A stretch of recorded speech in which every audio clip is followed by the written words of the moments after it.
Hi, I'm Amit Doshi. I'm the Chief Marketing Officer at Britannia Industries, and I'm very happy to participate in the India MarTech and CommerceTech Report 2024.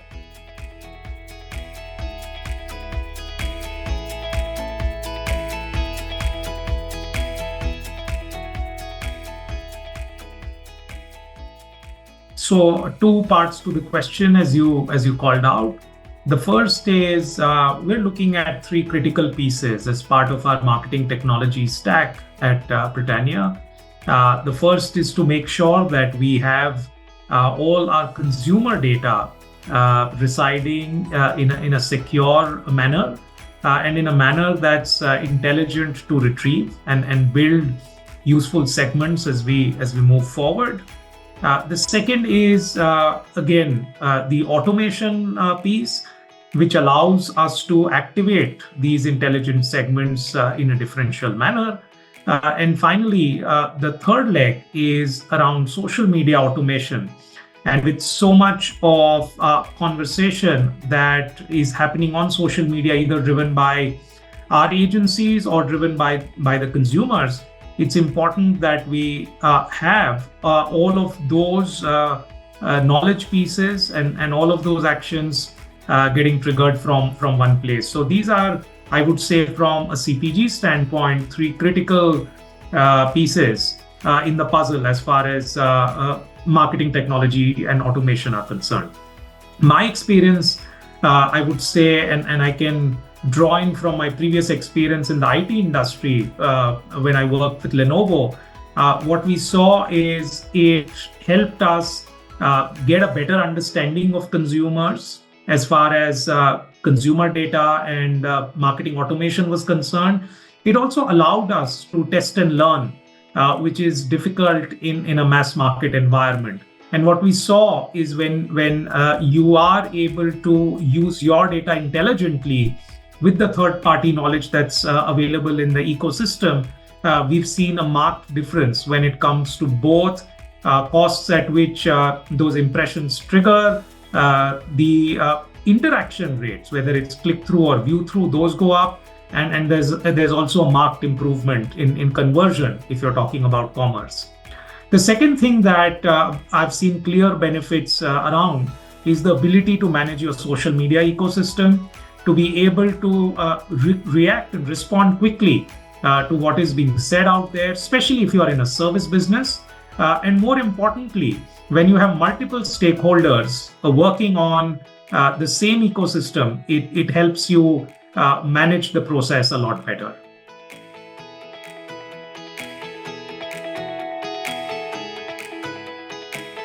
Look, as far as marketing technology costs are concerned, they're actually a very, very small percentage of total expenditure. I would say almost negligible, but it's a vital investment to make. A lot of marketers look at marketing technology or automation costs as expenses and as fixed costs, but I would actually argue and encourage them to look at marketing technology and automation costs as investments to improve your overall productivity and outcomes. As far as Britannia is concerned, we're very focused on the areas which we want to automate, where we want to build improved effectiveness and productivity, and we will continue to make choiceful investments as we go.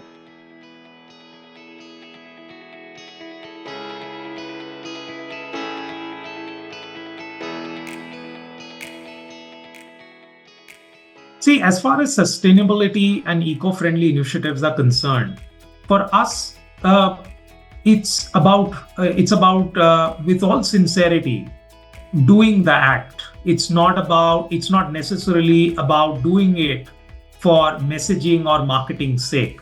And something like this is not new to Britannia. If I look at if I take the example of how for many years we've fortified our products. More than half of our product portfolio is, for example, fortified with micronutrients. Now, if you look at all of these actions that Britannia has taken over the years, it's purely from the standpoint of doing what's right by the consumer and the community. And I don't see that as what is necessarily led by marketing or communication strategy. At best, when the opportunity is right, or when the forums are the appropriate forums, we make sure that we share the knowledge around best practices when it comes to doing the right things as far as sustainability is concerned.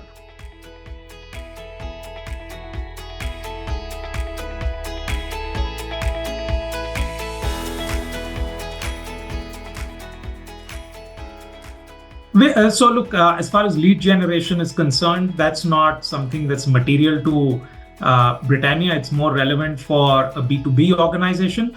But for a B2C organization, in the first stage, Britannia was a pioneer in adopting Gen AI. And we've done several experiments to learn how the technology works. And so far, we've seen good outcomes. I would say it's still early days, but good, interesting learning outcomes as far as consumer engagement is concerned. For example, last year we did put out a lot of social media content that was very interesting and quite refreshing. And before, let's say, CGI based images became the norm, Britannia was in fact one of the first ones. The second is we've tried to see how can Gen AI improve cost efficiencies as far as production is concerned. And again, we've had a couple of experiments that have yielded good results. But as far as the field is concerned, it's again, as everyone says, it's early days. But as Britannia, we're committed to engaging with the space and make sure that we experiment, we learn, and we build in the right practices back into our marketing organization.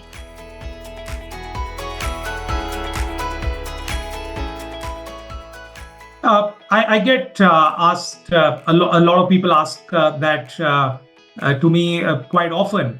And I've always maintained that three things are important.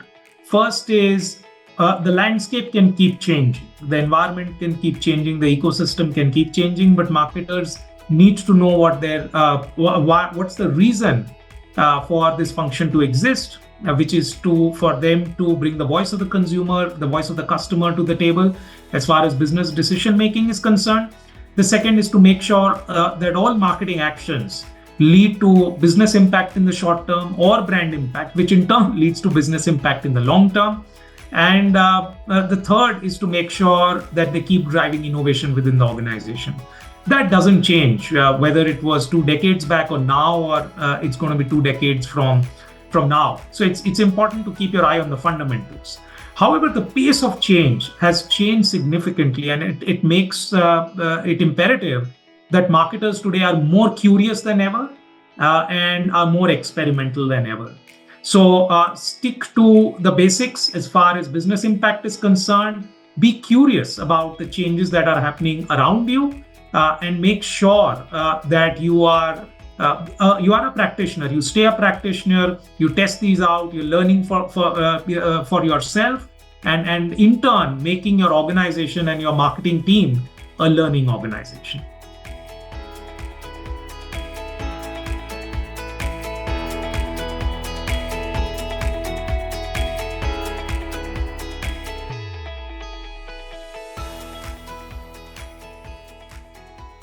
So as far as omnichannel is concerned, look, the world was always omnichannel. It's not a new phenomenon.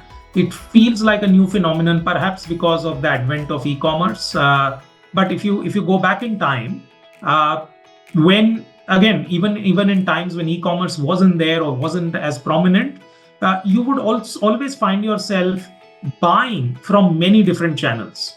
So if I take the FMCG example, you could be doing your monthly grocery purchases at a large hypermarket or at a large kirana store or a semi-wholesaler.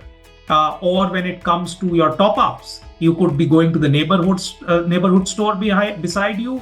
Or it could be a situation where, let's say you're seeking convenience, you're on the way and you stop, for example, at a convenience store at a gas station. Now that was also omnichannel, and it meant that the right assortment had to be present with the right kind of activation. And with e-commerce, it's both become exciting and challenging at the same time. What one needs to first do is, for your category, you need to figure out what is the role of every channel in your shopper's life, Why is it that the shoppers visit those specific channels with respect to your category? And then you need to have a very clear footprint for each of these channels. Depending on the shopper's mission, what is the assortment you want to have in that environment? How do you want to activate? Which brands or which SKUs will take the lead?